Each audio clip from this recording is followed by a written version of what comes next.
প্রিয় শিক্ষার্থী, তোমরা কেমন আছো? আমি আল্লাহর রহমতে তোমাদের দোয়ায় ভালো আছি। আজকে আমি আলোচনা করব সেটের প্রকারভেদ নিয়ে। গত 2 নম্বর পর্বে আমি আলোচনা করছি প্রথম 60টি প্রকারভেদ। আজকে আলোচনা করব তোমার 8 থেকে 14 পর্যন্ত আরও 60টি প্রকারভেদ নিয়ে আলোচনা করব। তোমরা এই প্রকারভেদগুলো খুব সুন্দর করে ভালো করে মুখস্থ করে নেবে এবং এই প্রকারভেদ সম্বন্ধে যদি তোমাদের স্পষ্ট ধারণা থাকে তাহলে তোমরা সহজেই MCQ প্রশ্নের উত্তর করতে পারবে এবং পাশাপাশি আমাদের যে অঙ্কগুলো আছে সেগুলো তোমরা করতে পারবে। তাহলে আসো আমরা শুরু করি। প্রথমেই সেটের অন্তর দিয়ে আমরা শুরু করব। আমি প্রত্যেকটারই সংজ্ঞা লিখে দিব, তোমরা ইচ্ছা করলে খাতায় লিখে নিতে পারো। তাহলে প্রথমে আসো 8 নম্বর, সেটের অন্তর।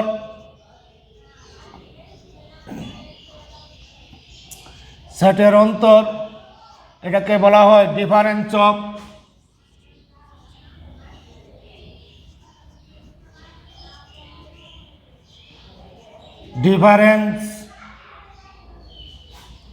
সেট।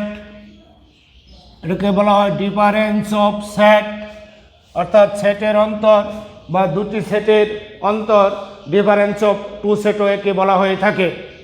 তো প্রিয় শিক্ষার্থী, প্রথমে আমি তোমাদেরকে সংখ্যাটি লিখে দিচ্ছি।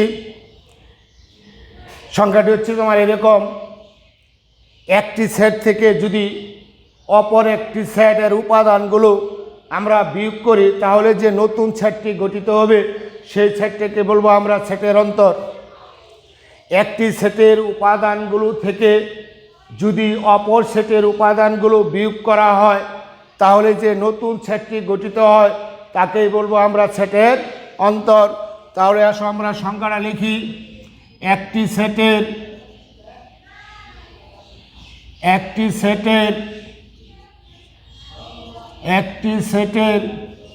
উপাদানগুলো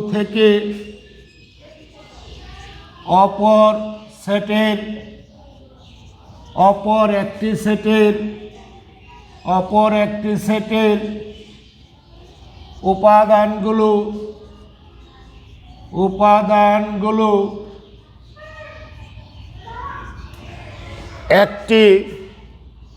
একটি সেটের উপাদানগুলো থেকে অপর একটি সেটের উপাদানগুলো বাদ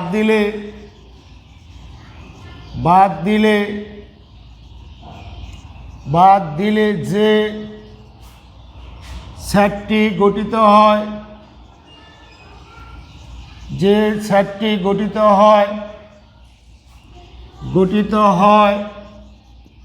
তাকে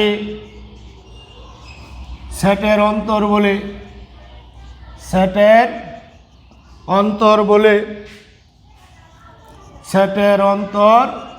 বলে। প্রিয় শিক্ষার্থী, একটি সেটের উপাদানগুলো থেকে অপর একটি সেটের উপাদানগুলো বাদ দিলে যে সেটটি গঠিত হয় তাকে সেটের অন্তর বলে।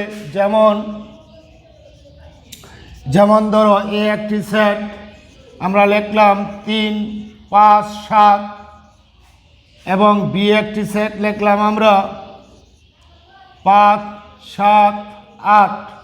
এখন তুমি যদি এই এ সেটটা থেকে বি সেটের উপাদানগুলো বিয়োগ করো তাহলে নতুন একটা সেট পাবে। তাহলে আমরা এ বাদ বি অথবা একে এ বাদ বি এভাবেও লেখা যায়। আমরা এইভাবেও লিখতে পারি, আমরা এইভাবেও লিখতে পারি। তুমি যেভাবেই লেখো সেটা এ বাদ বি আমরা করব। তাহলে এ বাদ বি, এ হচ্ছে তোমার 3, 5, 7 আর বি হচ্ছে তোমার 5, 7, 8। এখন তুমি যদি বিয়োগ করো তাহলে কি পাবে? আমরা 5 বাদ দিব, আমরা 7 বাদ দিব, 8 বাদ দিব, কিন্তু 8 এখানে আমাদের নাই। তাহলে থাকলো কত? তোমার থাকলো শুধু 3। এই 3 হচ্ছে আমাদের দুটি সেটের অন্তর, অর্থাৎ এই সেট থেকে বি সেট বাদ দিলে যে সেটটা গঠিত হবে সেই সেটটা হচ্ছে তোমার আমার কি 3। এখন বলতে পারো এই 5 আমরা বাদ দিলাম, 7 আমরা বাদ দিলাম, এইখানে 8 রইল। এই 8 কিন্তু এখানে লেখা যাবে না, 8 তো আমার বি সেট। আমার এ সেটের থেকে যা থাকবো সেটা আমাকে লিখতে হবে। তুমি বি সেটের মধ্যে কি আছে এইটা তুমি লিখবা না, তুমি লিখবা এ সেটের মধ্যে আমাদের কোনটা বাদ গেল না সেটা আমাদের লিখতে হবে। অনুরূপভাবে আমি এটাকে যদি এরকমভাবে দেই যে বি বাতে তুমি যদি বাইর করো তাহলে কত বাবা দেখো, আমরা যদি বি বাতে বাইর করি তাহলে আমরা বি লিখবো প্রথমেই 5, 7, 8। এন থেকে এ সেট বাদ দাও, এ সেট হচ্ছে 3, 5, 7। যদি আমরা বিয়োগ করি তাহলে আমার 3 বাদ দিতে হবে, কিন্তু 3 এখানে নাই। 5 বাদ দিতে হবে, 5 আমরা বাদ দিলাম। আমাদের 7 বাদ দিতে হবে, আমরা 7 বাদ দিলাম। তাহলে আমাদের থাকলো শুধু কত, এই 8। সুতরাং এই 8 হচ্ছে আমাদের বি বাতের নতুন একটা সেট। অনুরূপভাবে আমি আরেকটা উদাহরণ তোমাদেরকে দিচ্ছি। ধরো এ একটা সেট যার উপাদান হচ্ছে তোমার 3, 5।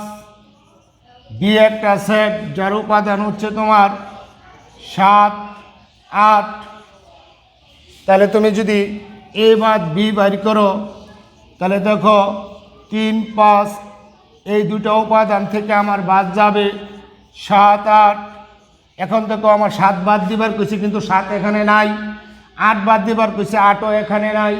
তাহলে আমাদের কি এই দুটোটা থেকে যাব, 3 আর 5 আমাদের থাকবে। এখন এই 7 এবং 8কে আমরা এখানে লিখতে পারবো না, কারণ এটি তো বাদ দিবার কইছে। কিন্তু যেটি তুমি বাদ দিবা উপাদানগুলো, এই উপাদানগুলো না থাকার কারণে এই দুটোটাই তোমার এখানে বসবে। ধরো আমি আরেকটা উদাহরণ দেই। বিয়ের মান যদি আমাদের 3, 5, 8 হয় তাহলে আমাদের কি হবে দেখো, এ বাদ বি সমান হবে 3, 5। এন থেকে বাদ দিবা তুমি 3, 5, 8। তাহলে এখন দেখো 3 বাদ দিবার কইছে, আমার 3 বাদ যাব। 5 বাদ দিবার কইছে, 5 যাব। 8 বাদ দিবার কইছে, কিন্তু এখানে 8 নাই। তাহলে এখানে আমাদের কি একটা সদস্য থাকলো না, তাহলে সেখানে তোমার কি হবে, ফাঁকা হবে। তাহলে প্রিয় শিক্ষার্থী, তোমরা অবশ্যই বুঝতে পেরেছ যে আমরা কিভাবে দুটি সেটের অন্তর বের করব।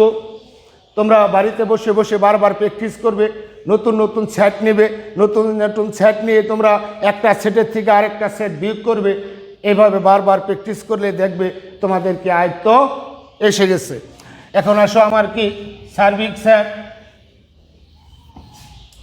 9। প্রথমে আমরা সংজ্ঞা দিব 9। সার্বিক সেট, সার্বিক set, universal set, universal set হচ্ছে তোমার সার্বিক সেট। প্রথমে আমরা সংজ্ঞা দিচ্ছি সার্বিক সেট কাকে বলে। সার্বিক সেট হচ্ছে তোমার আলোচনাধীন সকল সেট যদি একটি নির্দিষ্ট সেটের উপসেট হয় তবে ওই নির্দিষ্ট সেটটাকে বলবো আমরা সার্বিক সেট। তাহলে আসো প্রথমে আমরা সংজ্ঞাটা লিখে ফেলি। আলোচনাধীন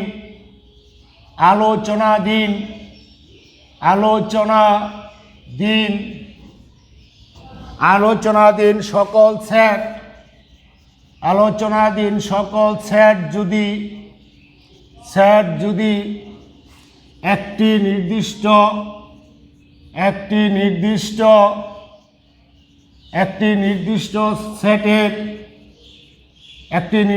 সেটের উপসেট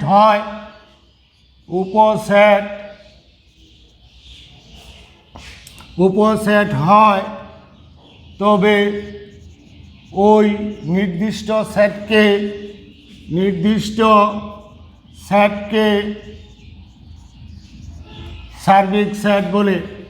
সেটকে সার্বিক সেট বলে। আমি আবারও বলে দিচ্ছি, আলোচনাধীন সকল সেট যদি একটি নির্দিষ্ট সেটের উপসেট হয় তবে ওই নির্দিষ্ট সেটকে সার্বিক সেট বলে। যেমন ধরো আমি একটি উদাহরণ দিচ্ছি তোমাদের। ধরো ইউনিভার্সাল একটি সেট যার মধ্যে আছে 1 2 3 4 5 6 পর্যন্ত আছে আমাদের। এখন এই সেটের অধীনে আমরা আরও 3টি সেট নিলাম। যেমন ধরো 1 2 4, বি ধরো নিলাম আমরা 4 5 6, সি নিলাম আমরা 3 4। তাহলে তুমি একটু খেয়াল করো, এই 3টা set A B she said, এই 3টা সেটের উপাদানগুলো আমাদের কি ইউনিভার্সাল সেটের ভিতরে আছে। 1 2 4, 1 2 4, এই 3টা উপাদান এখানে আছে। 4 5 6, 4 5 6, এই 3টা উপাদান এখানে আছে। সি সেটের মধ্যে 3 4 3 4, এই 3টা উপাদান আমাদের এখানে আছে। সুতরাং এই আলোচনাধীন 3টা সেট আমাদের এই ইউনিভার্সালের অন্তর্ভুক্ত, এবং এই 3টা সেট ইউনিভার্সালের উপসেট। সুতরাং এই ইউনিভার্সাল সেটটাকে বলবো আমরা সার্বিক সেট। প্রিয় শিক্ষার্থী, তোমরা অবশ্যই বুঝতে পেরেছ আমি কি বলতেছি। আমি বলতেছিলাম যে আমরা আলোচনার জন্য যে সেটগুলা নিব, এই সেটগুলা যদি অন্য একটা নির্দিষ্ট সেটের উপসেট হয়, তাহলে ওই নির্দিষ্ট সেটটাই কিন্তু আলোচনাধীন সেটগুলোর আমাদের কি সার্বিক সেট। তাহলে এই ইউনিভার্সাল সেটটাকে বলবো আমরা সার্বিক সেট। ক্লিয়ার? তাহলে এখন আসো আমরা আলোচনা করব পূরক সেট নিয়ে। পূরক সেট বলতে আমরা কি বুঝি? পূরক সেট 10 নাম্বার হচ্ছে তোমার পূরক সেট। 10 নাম্বার পূরক সেট। পূরক সেট, পূরক সেট হচ্ছে তোমার কমপ্লিমেন্ট সেট।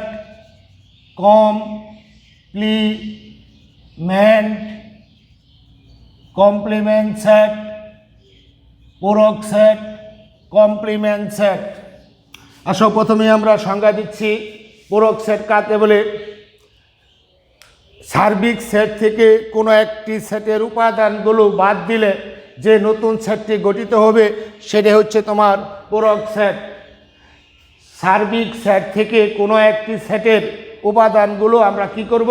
বিয়োগ করব। বিয়োগ করলে যে নতুন সেটটি আমরা পাবো সেই নতুন সেটটাকে বলবো আমরা কি সেট? পূরক সেট। তাহলে আসো সংজ্ঞাটা লিখি। সার্বিক সেটের উপাদানগুলো থেকে সার্বিক সেটের উপাদানগুলো থেকে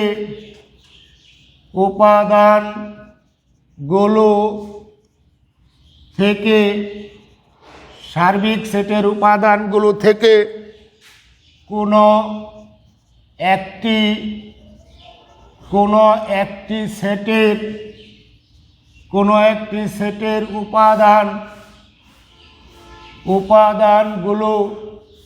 কোনো একটি সেটের উপাদানগুলো বাদ দিলে যে সেট গঠিত হয় তাকে পূরক সেট বলে। পূরক সেট বলে। প্রিয় শিক্ষার্থী, এদিকে খেয়াল করো। সার্বিক সেটের উপাদানগুলো থেকে কোনো একটি সেটের উপাদানগুলো বাদ দিলে যে সেট গঠিত হয় তাকে পূরক সেট বলে। যেমন ধরো আমরা একটা সার্বিক সেট নিলাম, এন ইউনিয়ন নিলাম আমরা একটা সার্বিক সেট। ধরো এখানে আছে 1 2 3 4 5 6 পর্যন্ত আছে। এখান থেকে কোনো একটি সেট, ধরো এ সেটের উপাদান হচ্ছে তোমার 3 4 5। এটি যদি আমরা বাদ দিয়ে দেই তাহলে নতুন একটা সেট পাবো। তাহলে আমাদের কত হবো? ইউনিভার্সাল বিয়োগ এ বাদ এ। তাহলে ইউনিভার্সাল হলো তোমার 1 2 3 4 5 6। এন থেকে তুমি বাদ দিয়ে দিবা। কত বাদ দিবা? 3 4 5। তাহলে আমাদের কি থাকলো দেখো, আমরা বাদ দিব 3, তাহলে 3 বাদ যাবে, 4 বাদ যাব, 5 বাদ যাব, তাহলে থাকলো তোমার 1 2 6। এই সেটটাই হচ্ছে আমাদের কি পূরক সেট। এটাকে আমরা অনেক সময় এ পূরক এভাবে লিখি বা এর রূপে কমপ্লিমেন্ট দেই, এভাবে তোমার লেখা যায়। তাহলে আমরা বলবো সার্বিক সেট থেকে সার্বিক সেটের মধ্যে যে উপাদানগুলো থাকবে এই উপাদানগুলো থেকে নতুন একটা সেট নেবা, এই সেটের উপাদানগুলো বাদ দিবা, বাদ দিলে যে উপাদান দেওয়া নতুন আরেকটা সেট গঠিত হবে সেই সেটটাকে বলবো আমরা কি সেট, সেই সেটটা বলবো আমরা পূরক সেট। এখানে আসো, আমি তোমাদেরকে পূরক সেট এর একটা সূত্র তোমাদেরকে আমি দেখাবো। পূরক সেট মনে করো এর উপর পূরক আছে তাহলে ইউনিভার্সাল বিয়োগ এ হবে, অথবা বি এর উপর পূরক আছে তাহলে ইউনিভার্সাল বিয়োগ বি হবে, অথবা এ ইউনিয়ন বি এর উপরে পূরক আছে তাহলে ইউনিভার্সাল বিয়োগ লিখবা, এ ইউনিয়ন বি লিখবা, অর্থাৎ ইউনিভার্সাল থেকে বিয়োগ করে দিতে হবে।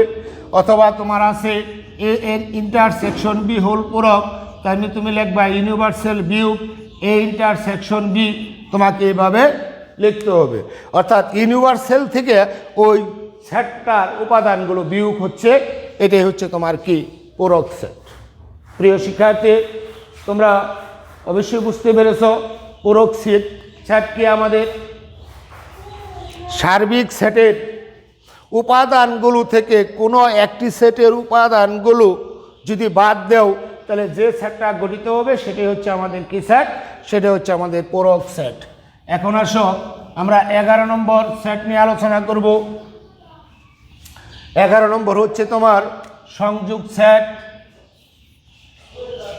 11 নম্বর সংযোগ সেট, সংযোগ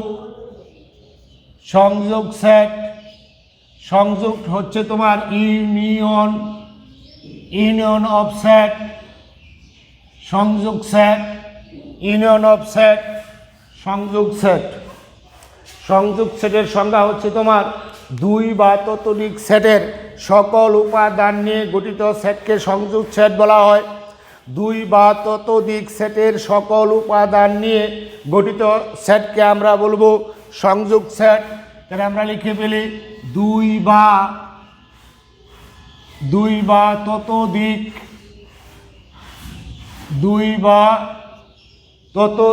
সেটের 2 বা ততোধিক সেটের সকল উপাদান নিয়ে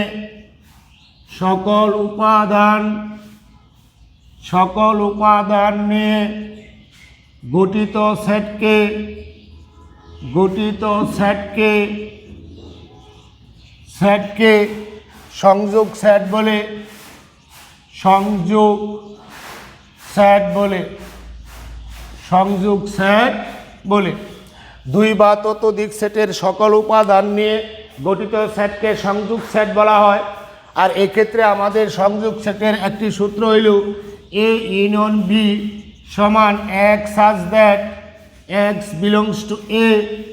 এখানে দেখো ইউনিয়ন আছে, এই ইউনিয়নের পরিবর্তে অথবা লিখতে হবে, অথবা x belongs to b। এটা হচ্ছে তোমার সংযোগ সেটের সূত্র, A union B x such that x belongs to a অথবা x belongs to b। তুমি মনে রাখবে আমাদের ইউনিয়ন থাকলে অথবা লিখতে হয়, ইউনিয়ন থাকলে আমরা কি লিখব, ইউনিয়ন থাকলে আমরা অথবা লিখব। এখন এসো আমরা উদাহরণ দিচ্ছি। আমাদের এর মান আছে 2 3 5, বি এর মান হচ্ছে ধরো আছে আমাদের 4 6 7। এই দুটাকে যদি তুমি ইউনিয়ন করো তাহলে আমাদের দাঁড়াবে এ ইউনিয়ন বি সমান এ হচ্ছে তোমার 2 3 5, তারপর হচ্ছে তোমার ইউনিয়ন বি হচ্ছে তোমার 4 6 7। এখন যদি তুমি এই দুটাকে ইউনিয়ন করো মানে সকল উপাদান নিয়ে গঠিত সেট, এনু যতগুলো উপাদান আছে সবগুলো উপাদানই চলে আসবে, সকল উপাদান নিয়ে গঠিত সেট। তাহলে আমরা কি লিখতে পারি, 2, এখানে 2 নাই, আমরা 2 লিখবো, 3 লিখবো, এখানে 4 আছে 4 লিখবো, এখানে 5 আছে 5 লিখবো, এখানে 6 আছে এবং 7 আছে। এটাই হচ্ছে তোমার এ ইউনিয়ন বি। সকল উপাদান, এই দুইটি সেটের সকল উপাদান নিয়ে গঠিত যে নতুন সেটটি, সেটাই হচ্ছে আমাদের কি সেট? সংযোগ সেট। আমরা আলোচনা করব 12 নিয়ে। 12 হচ্ছে তোমার set set set set set set হচ্ছে তোমার complement set set set intersection set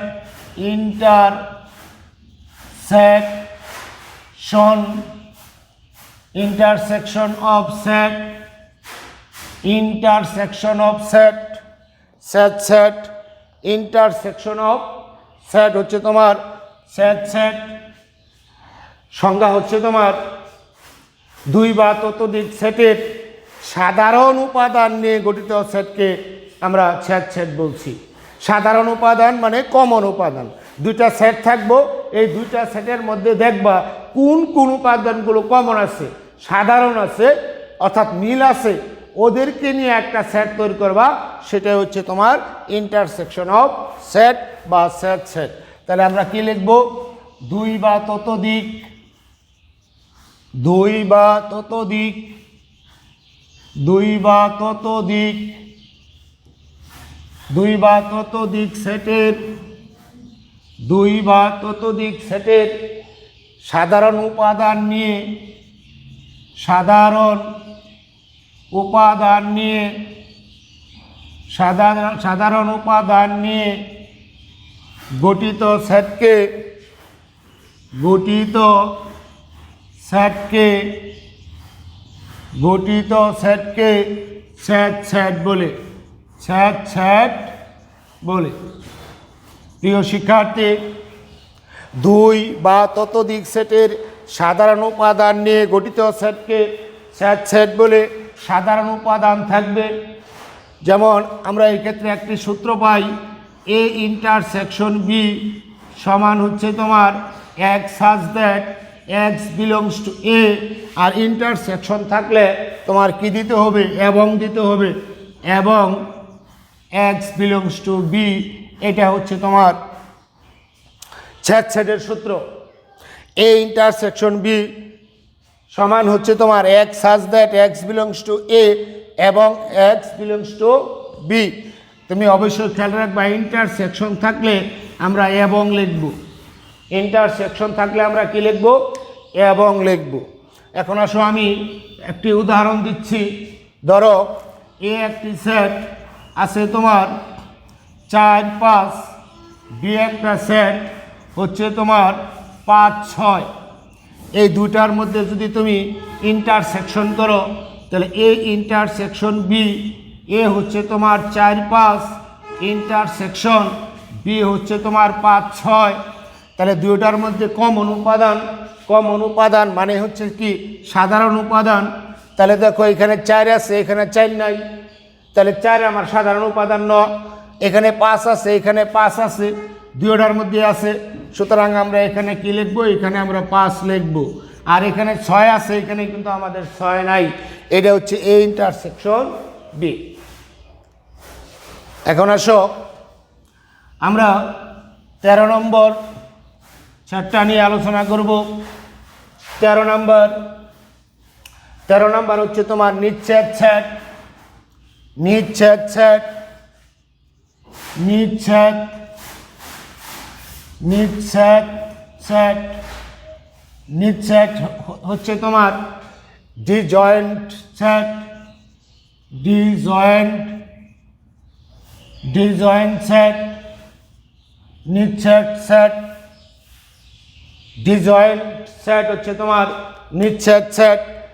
নিচ্ছেদ সেট হচ্ছে যে দুইটি সেটের মধ্যে যদি কোনো সাধারণ উপাদান না থাকে, তাহলে ওই সেট দুটিকে আমরা পরস্পরের নিচ্ছেদ সেট বলে থাকি। নিচ্ছেদ সেট হচ্ছে তোমার দুইটি সেটের মধ্যে দুইটি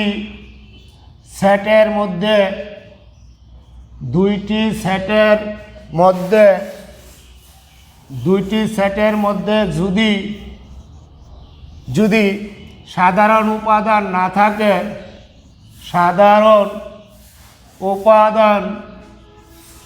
উপাদান না থাকে, দুটি সেটের মধ্যে যদি সাধারণ উপাদান না থাকে তাহলে সেই সেট দুটিকে নিচ্ছেদ সেট বলে। প্রিয় শিক্ষার্থী, খেয়াল করো, দুইটি সেটের মধ্যে যদি সাধারণ উপাদান না থাকে তাহলে সেই সেট দুটিকে নিচ্ছেদ সেট বলে। আর নিচ্ছেদ সেটের ক্ষেত্রে এ ইন্টারসেকশন বি সমান সবসময় ফাঁকা হবে। এটা হচ্ছে তোমার নিচ্ছেদ সেটের সূত্র, এ ইন্টারসেকশন বি সমান ফাঁকা। অর্থাৎ দুইটি সেটের মধ্যে কোনো সাধারণ উপাদান নাই, সাধারণ উপাদান মানে ইন্টারসেকশন, এই ইন্টারসেকশনটা আমাদের কী হবে, ফাঁকা হয়ে যাবে। সেটাই হচ্ছে আমাদের নিচ্ছেদ সেট। যেমন উদাহরণ নেও, এ একটি সেট যার মধ্যে উপাদান 3, 5 এবং বি একটি সেট যার মধ্যে উপাদান হচ্ছে 7, 8। এখন খেয়াল করো, আমরা যদি এ ইন্টারসেকশন বি বের করি, এ হইল তোমার 3, 5, ইন্টারসেকশন বি হচ্ছে তোমার 7, 8। এখানে দেখো কোনো সাধারণ উপাদান নেই, আমাদের কোনো কমন উপাদান নেই, সুতরাং এটা আমাদের কি হবে, ফাঁকা হবে। তাহলে দুইটি সেটের মধ্যে যদি কোনো সাধারণ উপাদান আমরা না পাই তাহলে ওই সেট দুটিকে পরস্পরের কি বলবো, পরস্পরের নিচ্ছেদ সেট বলবো আমরা। এখন আসো আমরা শক্তি সেট নিয়ে আলোচনা করব। শক্তি সেট বলতে আমরা কি বুঝি? শক্তি সেট অর্থাৎ পাওয়ার সেট। শক্তি সেট মানে হচ্ছে তোমার পাওয়ার সেট। শক্তি সেট এটা হচ্ছে তোমার পাওয়ার সেট। শক্তি সেট মানে হচ্ছে তোমার কি, পাওয়ার সেট। আসো আমরা প্রথমেই সংজ্ঞা দিচ্ছি। পাওয়ার সেট বলতে আমরা কি বুঝি? পাওয়ার সেট হচ্ছে একটি সেটের সকল উপসেট নিয়ে যে সেট গঠিত হয় সেই সেটকে বলবো আমরা পাওয়ার সেট। একটি সেটের সকল উপসেট নিয়ে গঠিত সেটকে পাওয়ার সেট বলা হয়। একটি সেটের বা কোনো সেটের লেখো, কোনো সেটের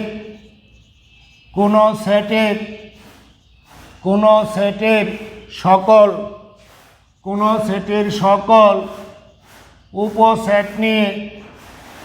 উপসেট নিয়ে কোনো সেটের সকল উপসেট নিয়ে গঠিত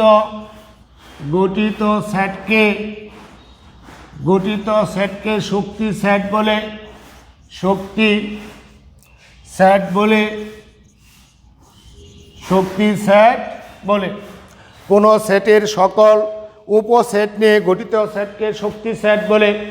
যেমন ধরো আমি একটি উদাহরণ দিচ্ছি, এ একটা সেট যার মধ্যে আমাদের দুইটি উপাদান আছে এ বি। তাহলে এ এবং বি দুইটি উপাদান আছে, এটার কতগুলো উপসেট গঠন করা সম্ভব? একটা এ, আর একটা হচ্ছে তোমার বি, আর একটা হচ্ছে তোমার এ বি, আর একটা হচ্ছে তোমার ফাঁকা। এরা প্রত্যেকেই কিন্তু উপসেট, কি এ সেটের উপসেট। এই উপসেটগুলো দিয়ে তুমি আরেকটা সেট তৈরি করবা, সেটা হচ্ছে এ সেটের পাওয়ার সেট বা শক্তি সেট। সেটা হবে তোমার এরকম এ বি আর হবে তোমার ফাঁকা, এরকম হবে। তাহলে এই সেটটা হচ্ছে তোমার শক্তি সেট বা পাওয়ার সেট। আমি আরেকটা উদাহরণ দিচ্ছি, যেমন ধরো এ সেটের মধ্যে একটা উপাদান আছে, ধরো আমার এ আছে, তাহলে এইটার কতগুলো উপসেট হবে? একটা হবে তোমার এ, আর একটা হবে ফাঁকা। এই দুইটা দিয়ে তুমি এখন একটা সেট গঠন করবা, তাহলে এ সেটের পাওয়ার সেট হবে। তাহলে তোমার কত হবে? একটা এ আর একটা হবে তোমার ফাঁকা, এরকম হবে।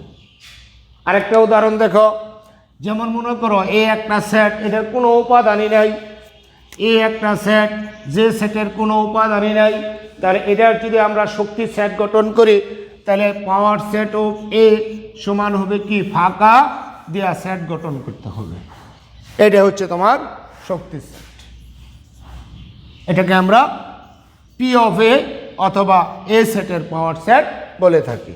তাহলে প্রিয় শিক্ষার্থী, আমরা তৃতীয় পর্বে 60টি সেটের প্রকারভেদ নিয়ে আলোচনা করলাম, আর দ্বিতীয় পর্বে আমাদের 60টি সেটের প্রকারভেদ নিয়ে আলোচনা আছে।